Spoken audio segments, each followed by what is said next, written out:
The first chaotic week of NFL free agency has come and gone, leaving a trail of unexpected moves, strategic acquisitions, and shifting allegiances. The Green Bay Packers wasted no time making their mark, securing two key signings, guard Aaron Banks and cornerback Nate Hobbs, before the legal tampering period even had a chance to cool down. But as new faces arrive, familiar ones depart, reshaping the roster and setting the stage for the season ahead. From Monday to Sunday, Green Bay watched several of its former players ink deals elsewhere, some surprising, some inevitable. 6 former Packers have found new homes while a handful remain in free agency limbo, waiting for the right opportunity. The team, however, is clearly moving forward with a vision, bolstering its offensive line and secondary, while making the tough choices required to stay competitive. Departures and arrivals. A closer look Josh Myers, signed with Jets. Once a staple. In Green Bay's trenches, Myers found himself on the outside looking in when free agency began.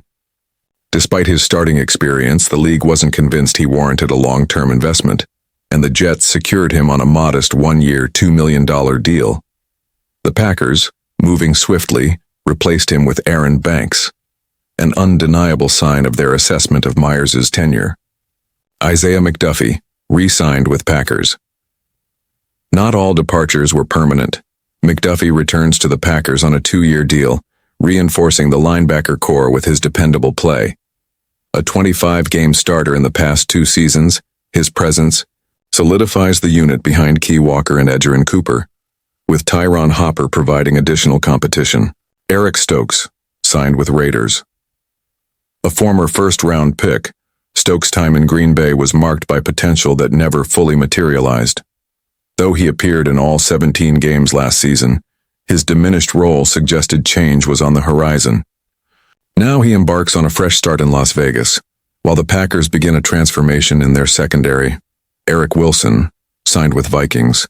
With McDuffie back in the fold, Wilson became an expendable piece, ultimately returning to his former team in Minnesota. A standout on special teams, his departure leaves a void the Packers will need to address, likely through the draft. TJ Slayton, signed with Bengals. The imposing run-stopper heads to Cincinnati on a 2-year contract, taking his valuable presence to a defense in need of his skill set. While his run defense was a strength, Green Bay craves more pass-rushing prowess, signaling a likely investment in the defensive line come draft day. Brandon McManus, re-signed with Packers, kicking woes, haunted the Packers post-Mason Crosby, but McManus brought stability. Missing just 2 kicks since his mid-season arrival, he secured a 3-year deal, ensuring consistency in a critical position. Corey Ballentine, signed with Colts.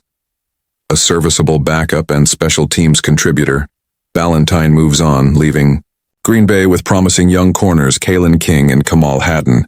Yet with the team's ongoing secondary overhaul, another draft pick at the position seems inevitable. A.J. Dillon, signed with Eagles.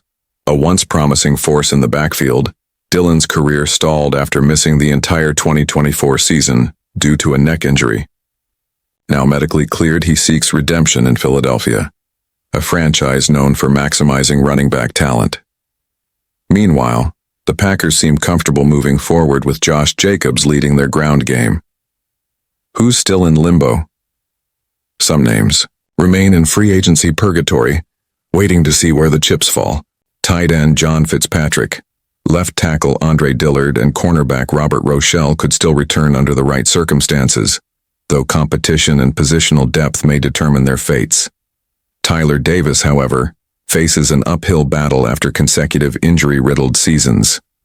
Exclusive rights free agents return. The Packers ensured continuity by bringing back Daniel Whelan, Emmanuel Wilson, Bo Melton, Aaron Mosby, Zane Anderson, and Kadeem Telfort on 1-year deals. These players, while not headliners, add depth and versatility to the roster. The Packers front office has sent a clear message. Evolution is the key to contention. As the dust settles on the first wave of free agency, the blueprint for Green Bay's next chapter is taking shape. But there are still moves to be made, and the draft looms as the next major piece of the puzzle. What do you think of the Packers' free agency move so far? Are they on the right track, or is there a missing piece they need to address? Drop your thoughts in the comments below, and let's keep the conversation going. And if you haven't already, be sure to like this post and subscribe to stay updated on all the latest Packers news. It helps more than you know.